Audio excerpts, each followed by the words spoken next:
What's going on, everybody? My name is LB the Realist with Surrealistic Studios, Surreal News, where the realists are real. Thank you for joining me on this segment right here. Do me a favor, hit that like button, share, comment, subscribe, all that jazz. Love, peace, and life, folks. Let's get into the story right here. So, Pfizer and Moderna are racking in billions and billions and billions of dollars. These vaccine makers are literally winning. They're winning.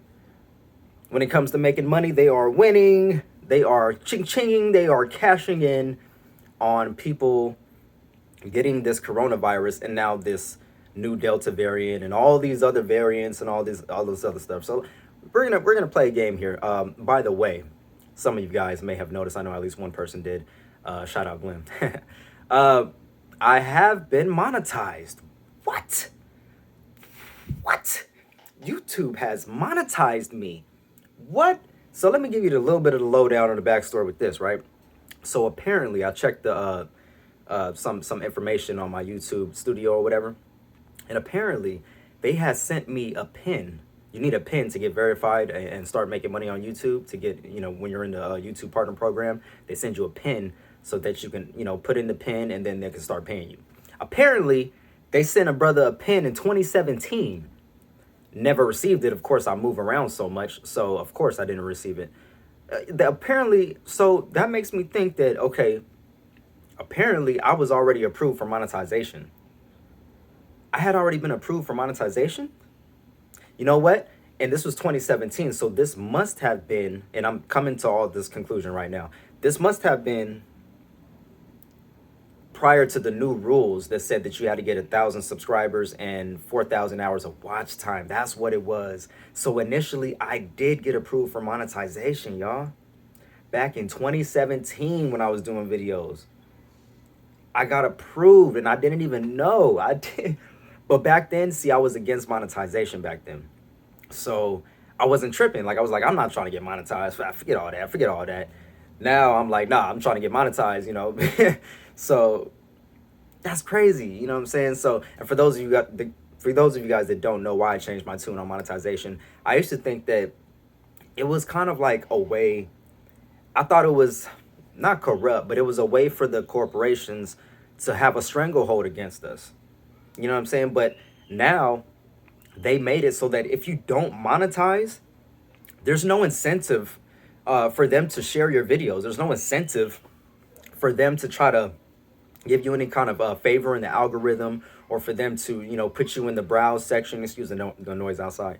But there's no incentive. So you have to monetize in order for YouTube to push your videos, for people to see you.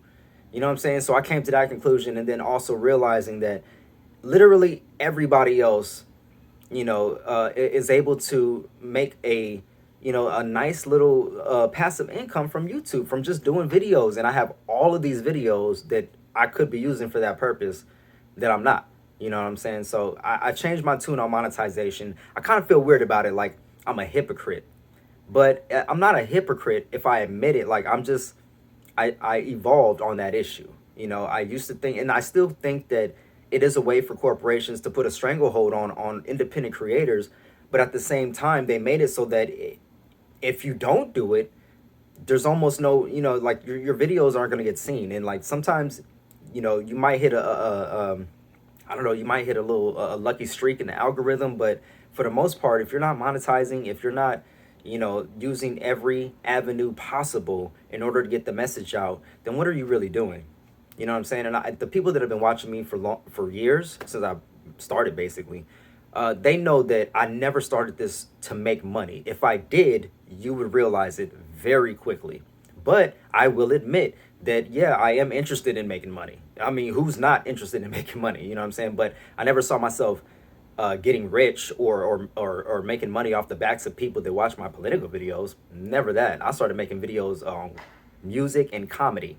That's how I started. Just, I thought it was fun and I was bored.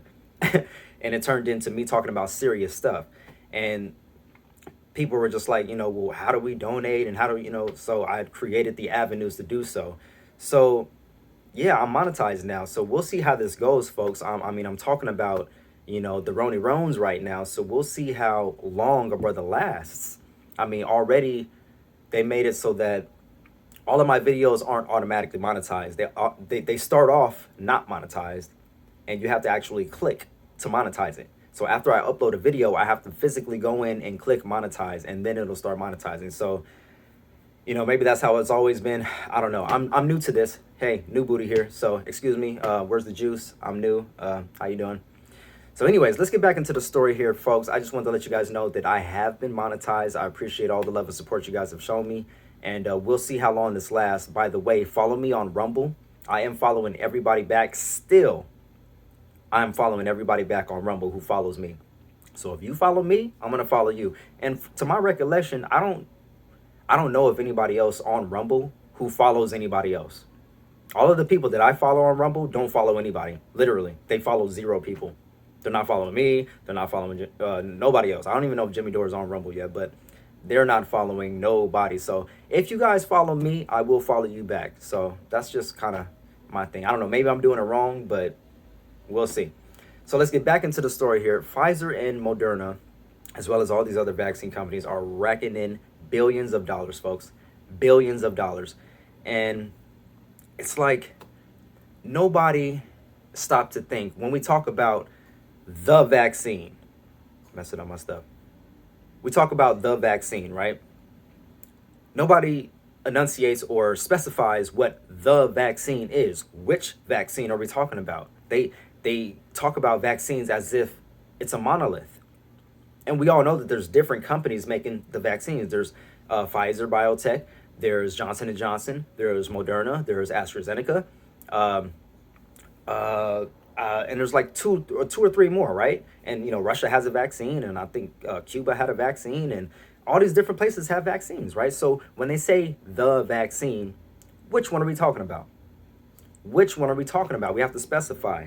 All of these vaccines have different ingredients in them. You know, all of these new studies are coming out, and all of these symptoms are coming to the light, and they say that they're just breakthrough cases, but we keep hearing about them so much that they even had to stop the production of some of these vaccines and the distribution. You know, so the government has done a terrible job in giving us and disseminating information to the public. They have done a terrible job in reassuring us and giving us solid, insightful, and logical information. First they told us don't wear masks, now they say wear a mask. It's incredible. It's incredible. Now half the country, you know, it's a political issue now. Half the country doesn't believe in masks. They don't believe in vaccines. The other half believes in masks and believes in vaccines, and they're condemning this half, and this half is condemning this half. They're yelling, take the mask off, and they're yelling, put the mask on. It's ridiculous, folks. It's ridiculous. Now, me personally, my personal opinion, before I get into this little bit of the Wall Street Journal here, I'm not going to read the whole thing because they make you subscribe, and screw that. But my personal opinion, my grandmother, earlier this year, January 2nd of 2021, died from COVID-19. Now, to be fair, she had COPD, and I guess it just really hit me recently that COPD is a terminal illness. You know, I didn't know anything about COPD. So knowing that and knowing how bad she was before she got coronavirus, I know that she was already on her way out. But coronavirus definitely sped up her timeline. So I do believe in coronavirus. I believe that it's probably a really bad cold or a really bad flu that if you get, like initially when it first came out, they said if you get, you know, if you already have underlying conditions, you're going to be susceptible to being hospitalized, being on a ventilator, and dying and having, you know, severe symptoms. Versus somebody who's, you know, more or less healthy, it'll just be like a cold or a bad cold for some people, or maybe even like the flu. So that's my belief. I do believe in coronavirus. Now, when they started coming out with all these different variants, the South African variant, the Brazilian variant, and all these European variants, and now the Delta variant, and the Alpha variant, there's all the Beta variants, all these kind of variants out there, right? That's when they start losing me. It's like, okay, I think what they're doing is trying to repackage something that we've already had, like the cold, the flu. Just repackage it, make it sound horrible, and then just because it may be a little more contagious, something, you know. So I think that all these variants going around is, I'm not saying I completely don't believe in them. I'm just saying they make people like me very suspicious. They make people like me very suspicious when we've been dealing with this for over a year, going on 2 years now, seems like, right? And there's no end in sight. Now, all of a sudden, not only do we need one vaccine, but we need a second dose of the vaccine. Not only do we need a second dose, but possibly even a third dose, a booster shot, and then potentially yearly booster shots for the exact same illness that we've been dealing with since early 2020. And it's ridiculous to me.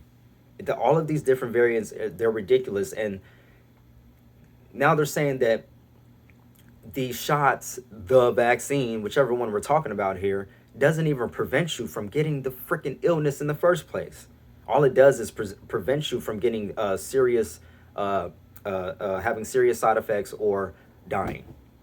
But you could still catch it and spread it to other people. So where is all this vitriol? Like, why is all this vitriol and hatred and bullying towards all these people that choose not to get the vaccine? It doesn't make any sense to me. You're mad at these people because they don't want to get a vaccine, that even if they get the vaccine, they can still get sick. They can still die. They can still spread it to people. It's just a less of a chance for them to die if they have it. You know what I'm saying? So, and maybe, see, here's the thing. And they say maybe there's a less of a chance that you spread it. But at the same time, they said that, you know, a person who hasn't been vaccinated and a person who has been vaccinated, they have about the same amount, or roughly about the same amount of antibodies, or not antibodies, but COVID in them, you know, able to be spread. So what is the vaccine, what is it really doing? You know, and if it's just a matter of personal choice, then can we stop mandating vaccines? If you can still spread it, there's no reason to mandate vaccines. There's no reason to do all the, masks. I don't think you should mandate masks, but at the same time, that one I'm a little less, mad about, because, it's just a mask. Like I just don't agree with wearing the mask 24/7, or, to the point where it's compromising your health just by wearing the mask. Some people have difficulties breathing with the mask. You know what I'm saying? But it should be a matter of personal choice. That's my opinion on that. All right. Coming from a person who has lost somebody from COVID-19, somebody who did have an underlying condition, and I'm watching people slowly but surely come down with coronavirus, and they're saying, hey, coronavirus is no joke. I caught it. It was rough. It's real. It's real. So I do believe in coronavirus.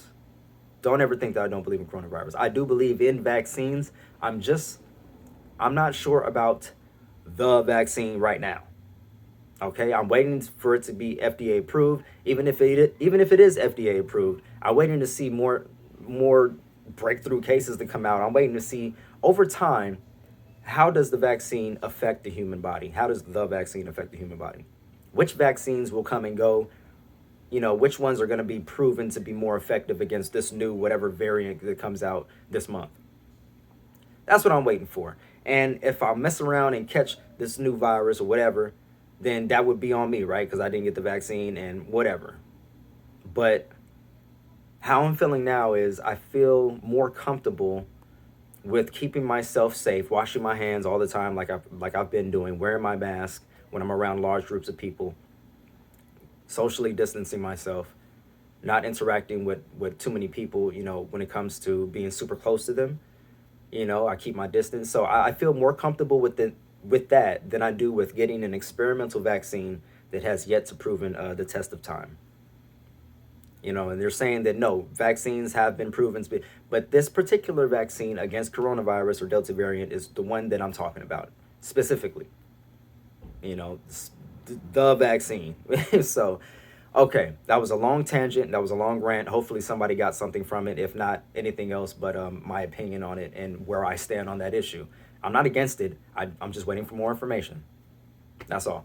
So, with all that being said, these people that are making these vaccines, these pharmaceutical companies, these vaccine makers, these big corporations are racking in billions of dollars. And when you hear stories like this, it makes a person like me, who has the feelings that I have, very skeptical about taking vaccines, and very skeptical about the corporations and our politicians pushing these vaccines on us when they're making so much profit from it. It would be one thing if they weren't making a profit from it. It was just something they were doing to save the world or to save the country. But that's not the case. The case is that they're profiting from us. They're profiting from our sickness, our death. They're profiting from this. And not only are they profiting from this, but they're raising their prices. I mean, we as the citizens pay into this. We pay taxes. We finance this whole thing. But yet they're raising prices on these vaccines for people. Could be, at the end of the day, it's all about money. You know, and because of that fact, that makes me and other people like me very, very cautious. Understandably so. Again, let me go ahead and get to a little bit of the Wall Street Journal here, Wall Street Journal, and I'll go ahead and take it from there. Vaccine makers Pfizer Incorporated and Moderna Incorporated are on track to notch billions more in sales than previously expected as new booster shot strategies and concerns about the Delta variant push demand and the companies raise prices in the US and elsewhere. So, billions more than previously expected, and they're still raising prices. That's a red flag, folks. That's a big red flag. But okay, let's continue here. The Biden administration on Wednesday urged adult Americans who received 2 doses of messenger RNA vaccines from Pfizer or Moderna to get a 3rd dose 8 months later. Pfizer and partner biotech SC COVID-19 vaccine sales are expected to reach $74 billion throughout next year, excluding Germany and Belgium. 17% more than previous estimates, according to Ronnie Gao, a Sanford Bernstein Pharmaceuticals analyst. Meanwhile, the analyst projects Moderna will bring up $35 billion during the span, 25% more sales than previously forecast. So 25% more sales than previously forecast for Moderna. The sums are further evidence the coronavirus pandemic is proving to be a significant money-making opportunity for vaccines, a business many drug makers have abandoned because it was seen as requiring heavy instrument while offering limited growth and carrying legal risks. So this again was from the Wall Street Journal. $74 billion for Pfizer through next year and $35 billion for Moderna. They're making way more money than they ever thought they would because of this whole coronavirus thing. So now, like I said before, now we not only need 1 shot, we need 2 shots, we need 3 shots, we need a booster shot, we need a yearly booster shot, possibly even a 6-month to 8-month booster shot. And people wonder why people are skeptical. People wonder why we have questions. People wonder why, we're being censored. People wonder why we're being, we're having our channels deleted or being demonetized. People wonder why we're going over to other platforms such as Rockfin and Rumble and Odyssey. People wonder why, we don't have trust in our government and our political officials because they take money from the pharmaceutical industry and then they push more vaccines on us. It's all very, very odd. I'm very curious. Leave me your thoughts in the comment section below, folks. Like this video, share, subscribe, all that jazz. Love, peace, and light, folks. Remember, do something kind. Rewind. Until next time, find all my information down below. And I'll catch you guys on the next video, all right? I'm out.